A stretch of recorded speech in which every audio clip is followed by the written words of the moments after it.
Dear learners, we are going to learn about the digital marketing. Digital marketing is the marketing through internet, through various online apps, just like the Amazon Shopping, Flipkart is there, and there are various online portals. Digital marketing is nothing but a virtual marketing where no physical store does exist. You can just click and you can take anything which you want. Due to this pandemic and the COVID situation, I think now this become the necessity of a marketing. Before this also there was a digital marketing exist, but we didn't understand the importance of the digital marketing. But due to this lockdown and pandemic situation, now we really understand the importance of the digital marketing.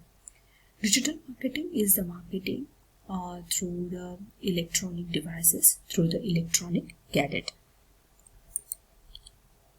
We will see the definition of the digital marketing.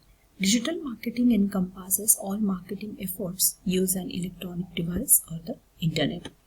So here we use the various online portals, Gmails, and the various apps and softwares to approach the customer, and even customer book their order through your apps and through your virtual store only. To maintain a social distancing, I think digital marketing is one of the very effective tool. Through digital marketing, with a very few money and with a very limited budget, you can make your product from local to global. So this is the another advantage of the digital marketing. Let's see how we can sell the products digitally and effectively also.